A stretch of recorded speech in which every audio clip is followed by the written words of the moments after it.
우리가 읽은 이 말씀을 바탕으로 가치 상실 이런 제목을 붙여서 말씀을 함께 살펴보겠습니다.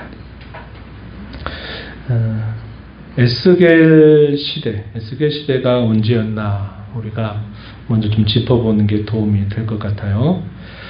이 에스겔은 두 번째 포로로 끌려갔던 사람입니다. 그는 제사장 가문에 속해 있는 사람이었고, 그는 그 끌려간 포로민들로 생활하는 중에 하나님께로부터 부름을 받아서 선지자로 세워집니다. 그래서 그는 제사장 가문의 사람이면서 후에 선지자가 되는데, 그가 활동했던 장소가 어디겠습니까? 바벨론에 있는 포로민들 가운데서 그가 활동을 하게 되는데, 이 예언 활동을 하게 되죠. 그래서 그가 부름을 받았던 때가 언제냐 하니까 연대적으로 추측을 해보게 되면 593년입니다. 유다 나라가 언제 패망했죠? 587년 혹은 6년 이렇게 해서 세 번째 바벨론의 침공으로 인해서 유다 나라가 패망을 당합니다. 그래서 이 세 번째 패망하면서 포로로 끌려가는데, 그에 앞서서 두 번째 포로로 끌려갔던 때 이 에스겔이 그 포로민 가운데 속해 있었다 하는 사실입니다. 그래서 포로로 끌려가서 한 5년 정도 포로민 생활을 하고 있는 중에 하나님께서 그를 불러서 포로민들에게 하나님의 말씀을 전하게 하도록 선지자로 세우십니다. 그래서 그가 언제까지 했느냐? 약 22년 세월 동안 이 포로민들에게 하나님의 말씀을 전합니다. 예레미야하고도 시대가 겹치죠. 예레미야는 이 포로민으로 끌려가지는 않았습니다. 그렇죠? 그래서 우리가 예레미야하고의 동시대, 유다의 패망 직후, 거의 패망 그때로부터 패망되고 포로 생활하고 있는 중에 말씀을 전합니다. 그가 전한 메시지의 내용은 크게 두 가지였어요. 왜 유다 나라가 이와 같이 하나님이 바닥까지 낮추셨느냐? 그 이유가 뭐냐 하는 겁니다. 그 이유가 정말 보통이 아니었습니다. 아주 심각했어요. 이사야 선지자나 또 그 뒤에 또 일어섰던 예레미야 선지자들이 밝혀주는 그런 심판의 이유보다도 이 에스겔은 적나라하게 그 당시 유다 백성들의 죄악의 실상을 적나라하게 보고 그것을 들춰냅니다. 이러한 이유로 하나님께서 유다 나라를 바닥까지 낮추셨다는 그 이유를 설명해 줍니다. 유다 나라만 패망하면 되는 게 아니라 장차 열방에 있는 나라들도 하나님이 그들의 죄를 따라서 심판하실 것에 대한 예언을 길게 합니다. 이게 첫 번째 메시지의 핵심입니다. 두 번째 메시지는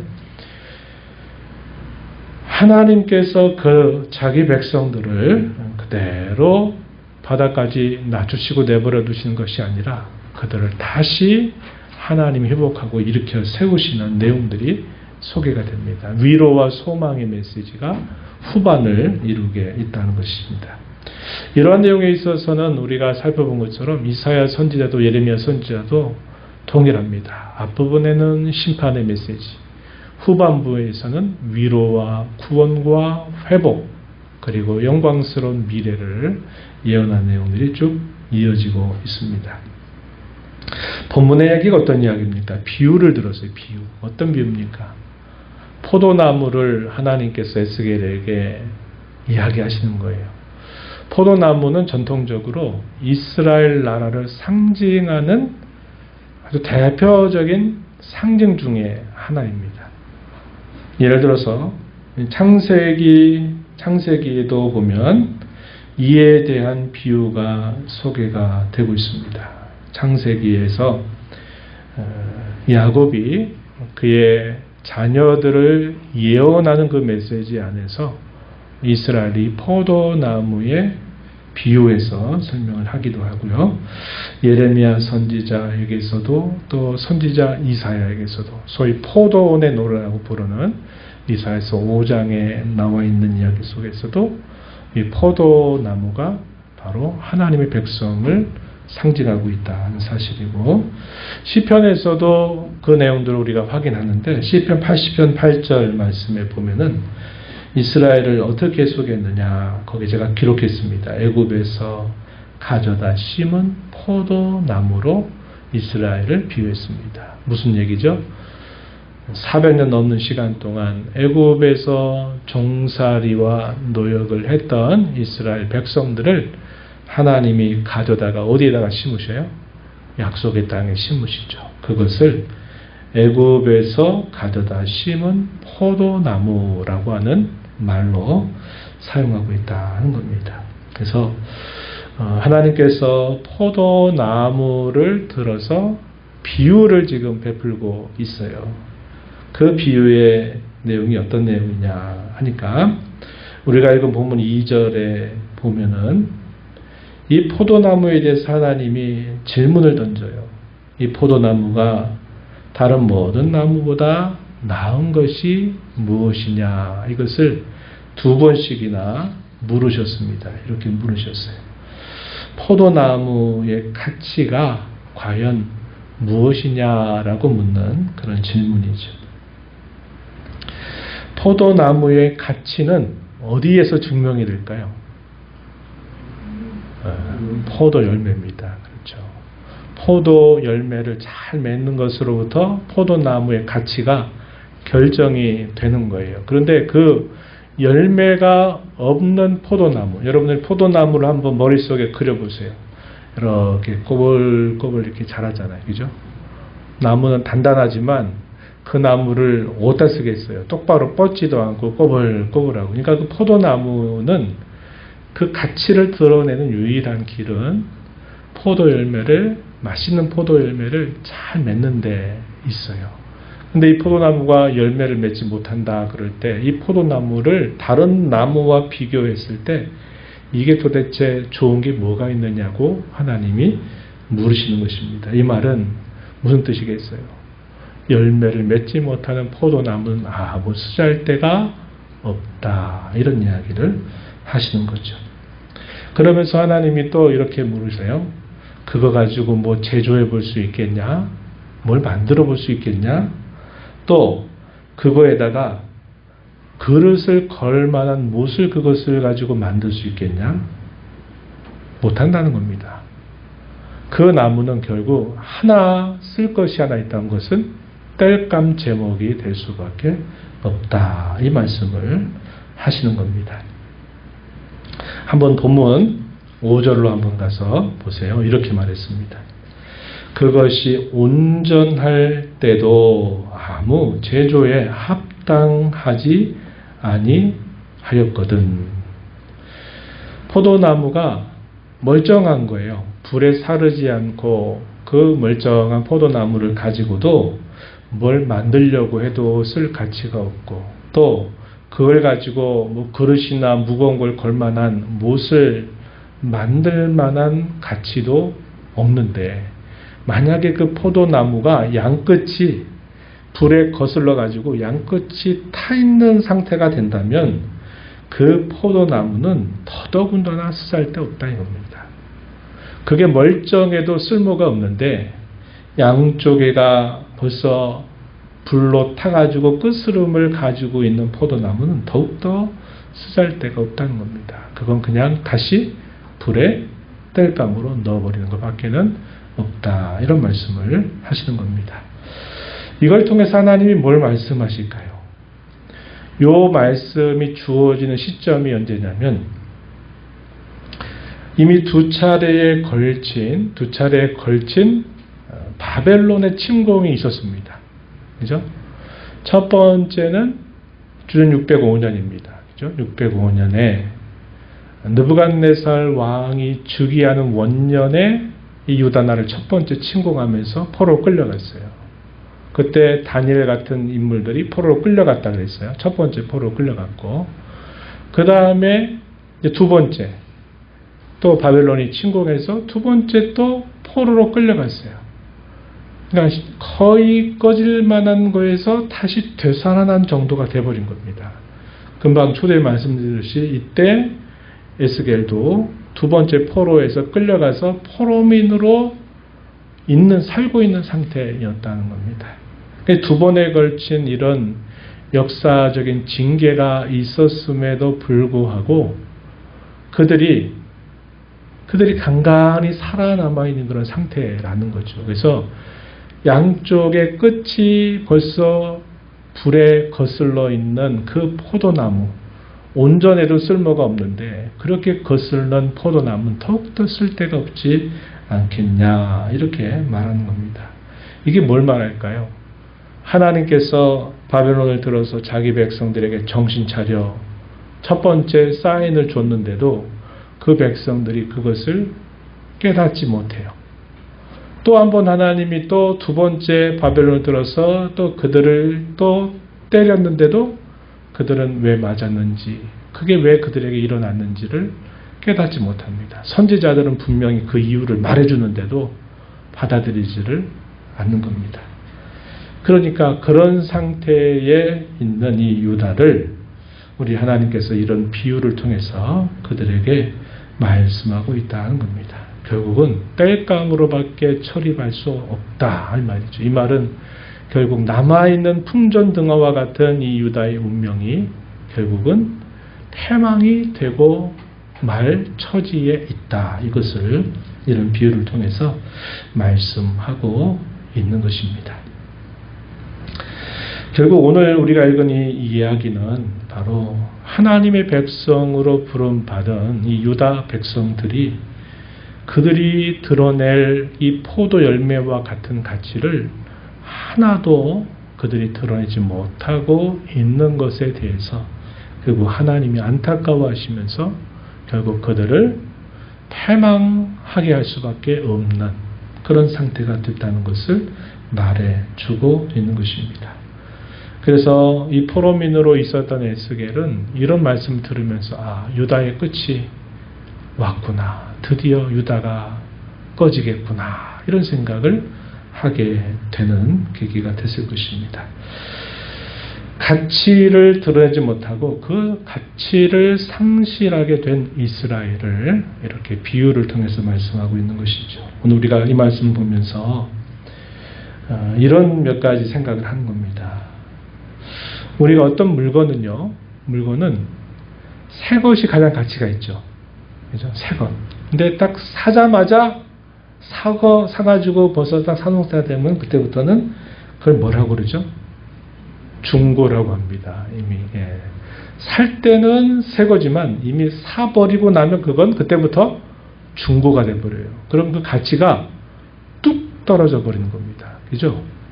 중고차, 중고에 관계된 모든 물건들은 새 것만큼의 가치를 가지지 못한다는 거예요. 물건은 그래요. 근데 반면에 우리 사람은 어떨까요? 사람은 시간 속에서 그 사람의 가치가 드러나게 돼 있어요. 그 사람이 정말 가치가 있는 사람인지 그렇지 않은지가 시간 속에서 나타나게 된다 하는 겁니다. 사람을 우리가 처음 볼 때는 되게 첫인상 보잖아요. 오늘 우리 전우사님이 몇 주 전에 예배에 참여했지만 여러분 또 이렇게 오랜만에 처음 보는 얼굴들이 되죠. 여러분이 어떤 시각으로 첫눈이 보여질지, 또 여러분은 또 어떤 시각으로 첫인상을 기억할지 나름대로 또 그런 생각이 있을 겁니다. 근데 첫인상이 중요하긴 해도 첫인상보다 더 중요한 게 뭐예요?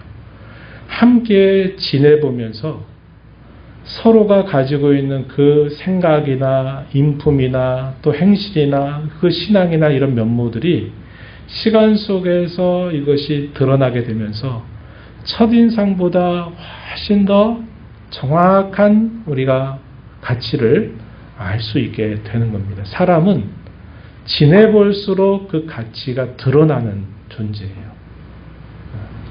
그래서 이것을 우리가 잘 구별할 필요가 있다는 겁니다. 물건은 새 것이 가장 가치가 있지만 그 이후로는 다 중고 처리가 되지만 사람은 반대로 처음보다 나중이 더 그의 가치를 드러내는 그런 존재가 된다 하는 것입니다. 하나님께서 자기 백성들에게 바라시는 게 무엇이냐 할 때 바라시는 것 그 자체가 곧 그들의 하나님 백성들의 가치를 결정합니다. 맞죠?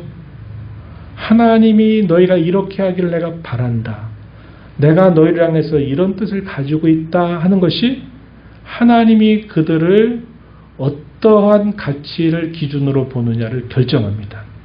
그런데 하나님 백성들이 하나님이 바라시는 바를 마음에 새기지 않고 주변에 있는 나라들이 가지고 있는 생각, 그들의 가치관 혹은 그들의 삶의 수준 이런 것들을 하나님 백성들이 그대로 그것을 따라가게 되면 하나님 보실 때 그 백성들의 가치는 높을까요? 낮을까요?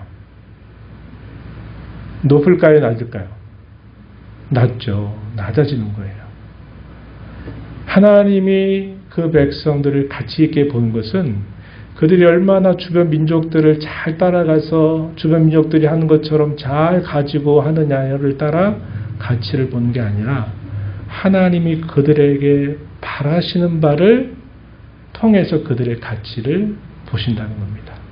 근데 이스라엘 백성들 혹은 유다 백성들은 하나님이 바라시는 바와 지금 정반대의 모습을 보이고 있는 겁니다. 그래서 뭐라고 얘기하는 거예요?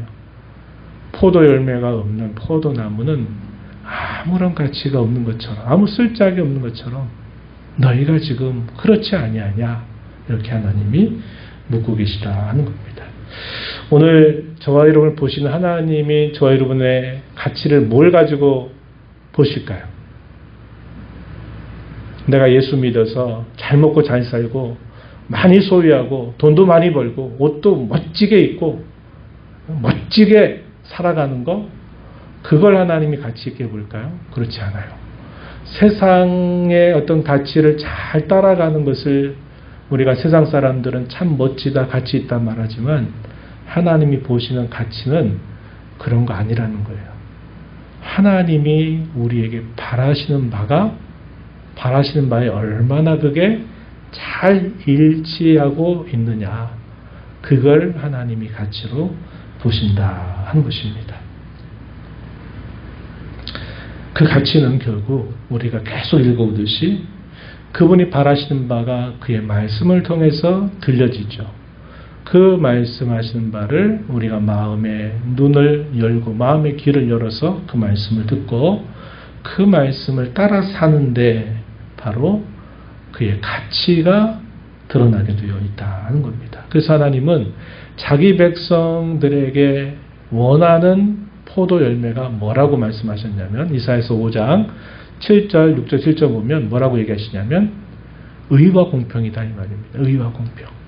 그들이 살아가는 그 삶에서 하나님의 의를 이루고 공평을 그들 사이에 잘 이루어 가는 것을 아주 값비싼 포도 열매, 극상품 포도 열매로 말하고 있는데 그 포도 열매를 구했더니 결과가 어땠다고 말합니까? 이사야서 5장에 보면 먹을 수 없는 그냥 아무런 수고하지 않아도 그냥 들에 나타나는 그런 포도처럼 먹을 수 없는 그런 포도 열매만 맺었다는 겁니다. 그래서 망대를 다 걷어버려라 하면서 결국 그 다 망대를 치워버리게 되는 그런 모습이 그려지고 있는 겁니다. 우리 성도의 가치를 회복하는 길은 신약 성경으로 오게 되면 뭐라고 얘기하실까요? 나는 포도나무요 너희는 가지. 너희가 내 안에 있으면 뭐를 많이 맺는다고요? 열매를 많이 맺을 것이로되 너희가 나를 떠나면 나를 떠나서는 아무것도 할 수 없다. 다만 밖에 버리워져 불에 사르게 될 뿐이다. 오늘 이야기하고 아주 비슷한 말씀을 예수님이 하시는 겁니다. 예수님과 우리는 포도나무와 가지라고 우리에게 비유하면서 주님과 붙어 있으면 당연히 우리는 열매를 맺게 되지만 그분과 떨어지게 되면 쓰잘데기 없어서 결국 불에 사른 땔감 받게 되지 못한다. 이런 말씀을 예수님이 하신 것입니다. 주님과 우리와의 연합, 이것을 우리가 끊임없이 점검하며 살아갈 때 참 성도다운 삶의 가치를 우리는 드러내면서 살아갈 수 있다 하는 것을 오늘 말씀을 통해서 배우게 됩니다. 이 말씀을 새긴 자로 살아가는 저와 여러분이 되기를 바랍니다. 이제 오늘 우리가 함께 받은 이 말씀을 가지고 함께 기도하겠습니다. 기도하실 때 한번 여러분 돌아보시기 바랍니다. 음악을 잔잔히 좀 틀어주시죠. 한번 돌아보세요. 하나님이 저와 여러분을 보배롭고 존귀한 그의 자녀로 우리를 삼아 주셨어요. 그리고 하나님이 우리에게 바라시는 바가 우리의 가치를 결정하는 것이 된다고 했습니다. 그것은 이 세상의 모습을 우리가 잘 본떠가서 세상에서 소위 성공자로 살아가는 삶에 있다기보다는 결국 그분과 항상 떨어지지 않는 삶, 그분께 가까이 붙여가고 살아가는 삶. 신명기에서는 뭐라고 표현한다고 그랬죠?